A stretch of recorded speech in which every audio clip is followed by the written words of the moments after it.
Porque podríamos decir que lo que el curso hace es decir, has estado viviendo de una determinada manera, una forma absolutamente condicionada. Y has llegado a la conclusión ahora, en tu edad adulta, de que tú eres una cosa, el mundo es una cosa, y ahora te tienes que abrir a, en el mismo nivel donde se produce este error, en el nivel de la mente, tienes que introducir una corrección ahí. Y esa corrección que introduces sigue siendo pensamiento y sigue siendo creencia. No es la verdad última. La verdad última se halla en la realización silenciosa del ser, en la revelación. Pero esto que tú decías, el proceso, conlleva una reeducación del pensamiento. ¿Cómo? Pues con ideas como estas que confrontan nuestras creencias. Cosas como, mi ser es dicha. El curso lo pone de una forma muy hermosa cuando dice, en este pasaje, los obstáculos a la paz. Y automáticamente la mente piensa, los obstáculos a la paz están ahí fuera, ¿no? En todas esas cosas que no consigo, o en todas esas cosas que no consigo evitar, o en todas esas cosas que deseo y no logro, o no logro retener. Pero este pasaje del curso, los obstáculos a la paz, nos dice, tú eres la paz. Tú eres la paz. Por tanto, la paz, que es otro de los nombres de la dicha, es lo que eres. Y el sufrimiento es lo que haces. Aquí cae una buena idea para nuestra consideración. O sea, esto quiere decir que todo el sufrimiento que yo digo experimentar, y ya lo creo que yo experimento sufrimiento aquí. Otro día leí algo que decían, Orwell decía que el mundo, aunque podamos lograr algo de felicidad, es esencialmente sufrimiento, salvo para los muy jóvenes, y no siempre, y los necios. O sea, esto es un juego que produce pérdida. Lo hace.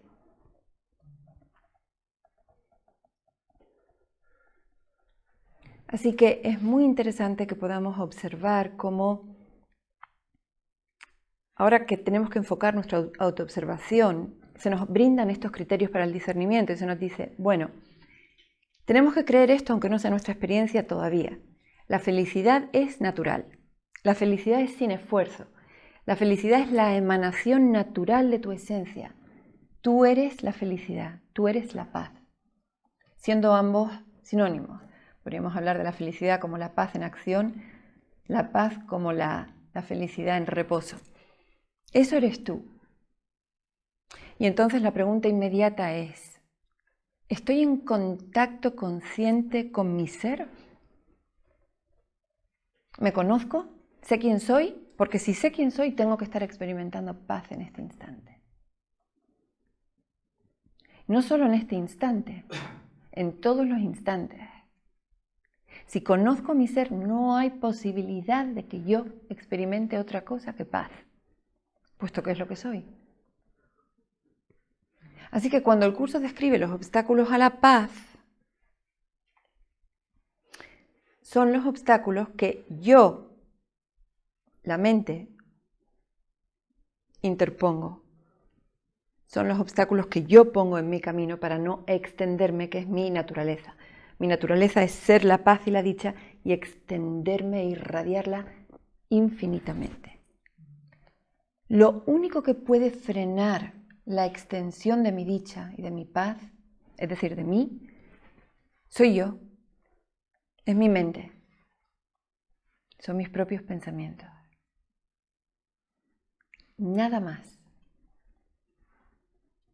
Es muy interesante esta visión que da. Hay un Upanishad en el que se pone el ejemplo, yo creo que es un ejemplo brillante porque es muy, muy útil y muy ilustrativo, de nuestro ser el Cristo, de nuestro ser el Atman, como el espacio de una habitación. Y podemos entonces ver cómo cada vez que la mente hace un movimiento que contradice la naturaleza de nuestro ser, experimentamos sufrimiento, dukkha. Lo que yo soy, si voy a ese símil, a esa metáfora que utiliza este Upanishad, es espacio. ¿Qué puede dañar al espacio? ¿Qué experiencia? ¿Qué escena en relación que se produzca en el espacio puede causarle el más mínimo daño? Y otra pregunta, ¿puede el espacio rechazar algo? ¿Puede el espacio decir, el espacio de esta habitación, le puede decir a alguien, tú no entras, tú te quedas fuera? ¿Puede hacer eso? No puede. Luego nuestra experiencia es una de aceptación universal y plena sin excepción. Me abandona mi esposo. Es una experiencia que está teniendo lugar en mí que soy espacio que permite. ¿Dónde está el dolor? ¿Dónde está el sufrimiento? En lo que mi mente interpreta que eso significa. ¿Y a quién daña el abandono de un esposo? ¿Al espacio? ¿Se ve el espacio afectado en lo más mínimo por una esposa que se va?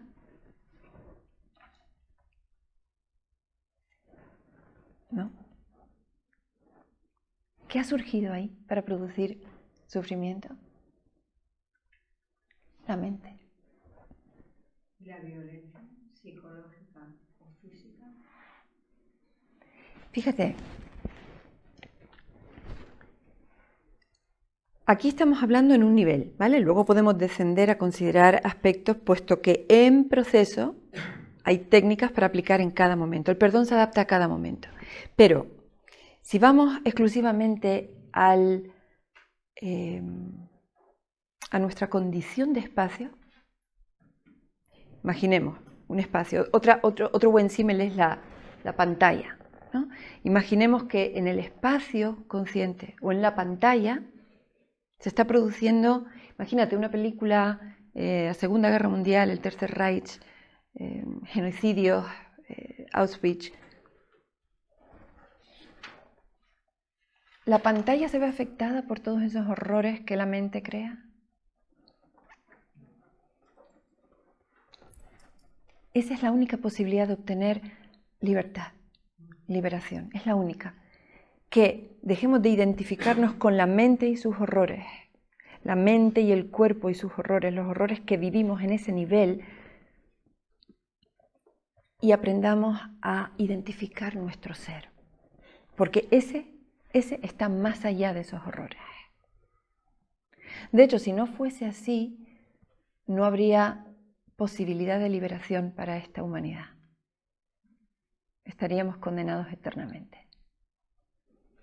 Si cualquiera de los sucesos que componen este mundo entendido como sucesos, pudiera afectar al espacio, a la pantalla, a mí, yo no sería invulnerable. Yo no sería, como dice el curso, santo. Yo no sería libre. Yo no sería quien soy. En la lección de hoy veíamos, el amor de Dios me envuelve. Es completamente advaita la lección de hoy. Nos está diciendo, si yo comprendo que allí donde yo voy va Dios, y dejo de intentar cosificar a Dios a mi imagen y semejanza, dejo de pensar que Dios es un objeto que puede experimentar daño, puede ser vencido, y entiendo que es ese espacio espíritu, esa santidad inmaculada. Y fíjate que la lección dice, ahí donde yo voy, va Dios. No hay tiempo. El tiempo se convierte en una noción absurda, el espacio también. Yo soy ese punto sin dimensión, que no es afectado por la mente, por sus pensamientos y por las escenas que el pensamiento recrea.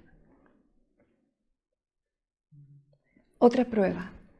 Yo puedo estar en estado de vigilia experimentando un escenario de muchísima violencia, de muchísima victimización y muchísimo sufrimiento. La enfermedad de un hijo, un diagnóstico que pone en peligro mi vida.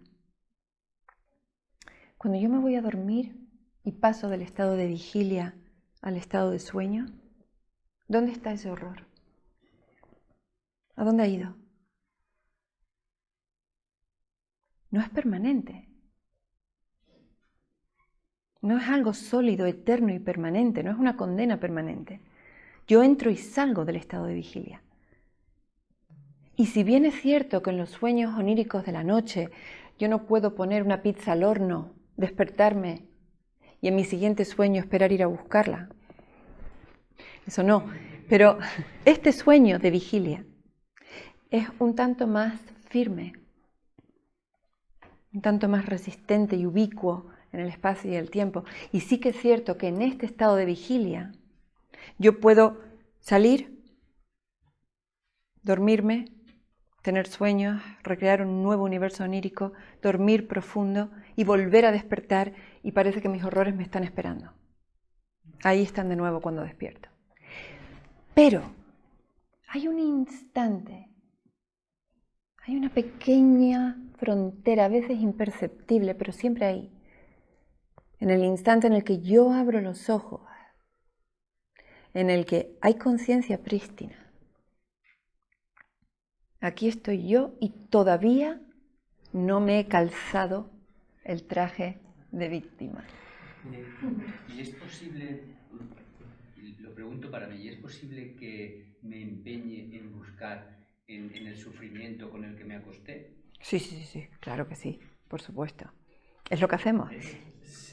Décimas de segundo en el que sí, permanezco exactamente. libre y realmente digo, a ver, ¿con qué estaba ayer? Esto, joder, sí. Exactamente. Exacto. Esta libertad no es natural, esta paz que experimento no es natural, esto no debe ser mi ser, me voy a identificar bien. Anoche tuve una pelea con mi esposo. Ahora sí, ahora ya soy yo. ¿Qué es lo interesante de esto? Que podamos cambiar el paradigma por completo, que podamos entender que la felicidad es lo que soy, la invulnerabilidad es lo que soy, la paz es lo que soy, pero que la paz surge de mi existencia conciencia. La paz es la consecuencia natural de saberme invulnerable. Y no conocerme y saber que soy invulnerable es utilizar la mente. Aquí hay un esfuerzo. No es que tenemos que hacer un esfuerzo para estar en paz y ser felices, que es lo que creemos ahora. Es todo al revés, esta es la reeducación que necesitamos. Es que estoy naturalmente en paz y soy feliz y soy invulnerable y no puedo ser afectado por nada. Y hago activamente un esfuerzo mental por ir en busca de mi historia y mi drama.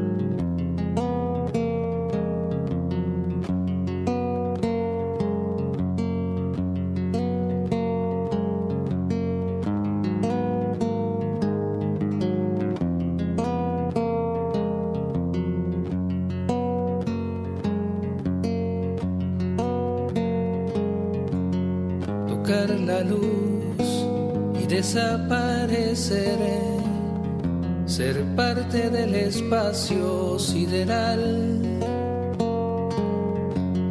Tocar la luz para reconocer que solo existe un rostro universal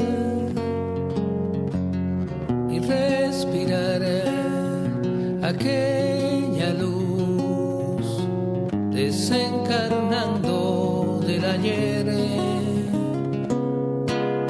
y echarse a andar por el camino aquel donde aprendes a desaprender.